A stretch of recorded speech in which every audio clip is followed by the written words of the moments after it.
L'anniversaire de Cédric approche à grands pas. Nor aimerait partir ce week-end à la Grande Motte avec lui pour qu'il puisse se retrouver seul. Une amie pourrait lui prêter son appartement. Cédric reconnaît que cela leur ferait du bien, d'autant plus que depuis le dîner officiel avec ses filles, ils ont pris un peu de distance. Mais ses enfants n'ont pas oublié que ce week-end était l'anniversaire de leur père. Jaya devait attendre Lilian et Angie pour faire la surprise à Cédric, mais elle ne résiste pas.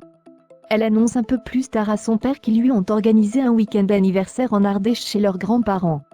Cédric est ravi que ses enfants aient pensé à lui après tout ce qu'ils ont vécu, seulement il doit faire un choix. Il retrouve un peu plus tard Nor au Spoon et lui apprend qu'il ne peut pas partir avec elle. Cédric lui explique qu'il a envie d'arranger les choses avec ses enfants. Nor se montre compréhensive. Cédric lui promet de trouver une autre date qui leur convienne à tous les deux. Nor se pose des questions sur sa relation avec Cédric, car il est constamment partagé entre ses enfants et elle. Elle a même le sentiment de penser en second plan. Mais heureusement, Soraya est là pour remonter le moral de sa petite sœur. Elle propose à Nor de l'accompagner ce week-end à la Grande Motte. Nor accepte, ravi. Samuel et Victoire n'ont pas de nouvelles de Florian. Samuel demande de l'aide à William pour calmer le bébé. Samuel et William croisent Marianne en faisant les courses pour le bébé. Ils disent que c'est pour un voisin qui vient d'avoir un nouveau-né. Samuel reçoit un SMS de Florian, elle vient d'arriver à 7. Samuel et Victoire ont préparé tous les sacs pour le départ du bébé. Florian leur demande si elle peut dormir chez eux ce soir, elle n'a pas pu voir Enzo.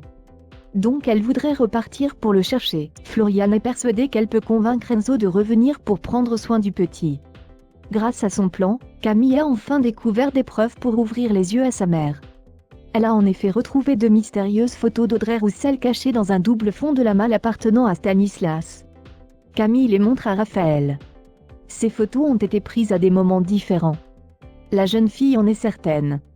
Stanislas espionne Audrey depuis des semaines. Camille essaie de convaincre sa mère qu'elle ne peut pas avoir confiance en Stanislas.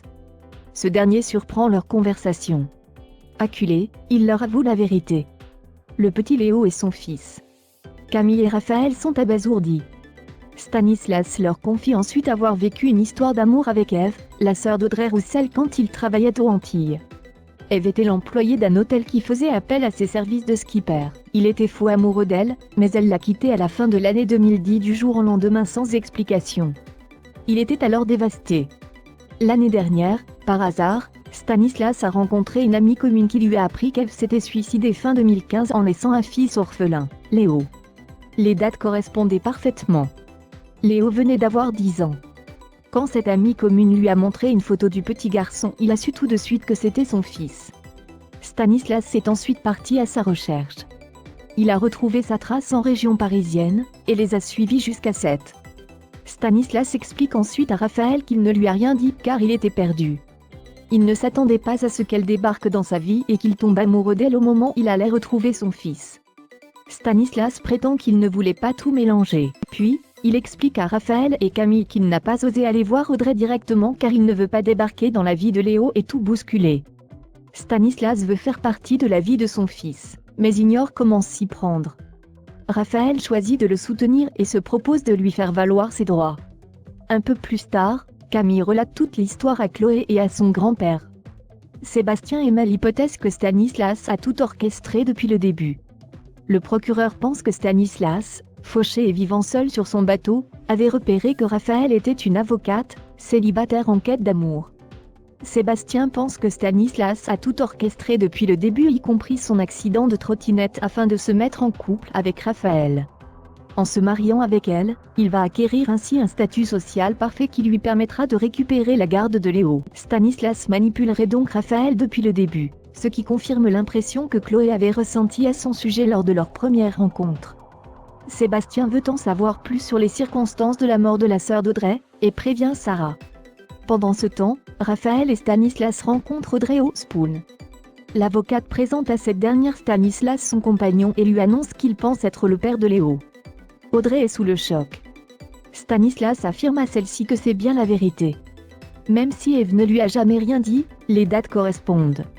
Léo est son fils.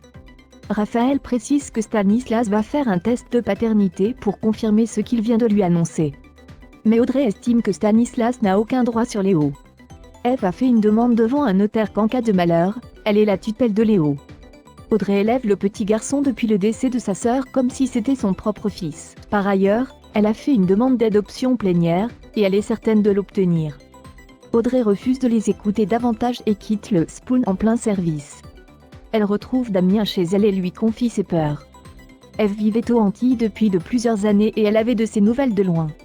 Mais un jour, Eve est revenue en France, enceinte de Léo. Elle a tout quitté du jour au lendemain, et n'a pas dit à son compagnon de l'époque, un certain Stan, un homme viol, qu'elle était tombée enceinte. Eve voulait protéger son bébé. Stan lui a envoyé des messages de menaces pendant 2 ans. Eve n'a pas coupé sa ligne téléphonique parce qu'elle pensait que s'il l'a contactée, c'est qu'il ignorait où elle était. Audrey explique ensuite à Damien qu'en 2015, Eve avait trouvé un travail en Bretagne, et qu'un jour elle a reçu un appel de la police. Les policiers lui ont appris que sa sœur s'est suicidée en se jetant d'un pont. Audrey culpabilise encore de ne pas avoir vu que sa sœur allait mal. Elle n'a jamais eu le courage d'avouer la vérité à sa famille. Léo et ses enfants ignorent tout du suicide d'Eve. Pour eux, elle est morte d'une rupture d'anévrisme. Alors qu'Audrey a peur pour la sécurité de Léo, Sarah enquête de manière non officielle sur les circonstances du décès de sa sœur. Elle en informe Damien et lui explique que la fille du procureur est en couple avec Stanislas. Elle le dépeint comme un homme très violent.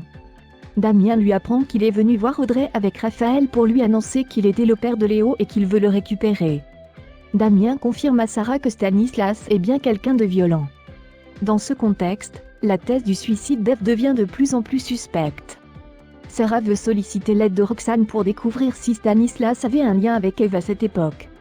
Damien décide de creuser de son côté. Damien étudie le rapport d'autopsie de la sœur d'Audrey.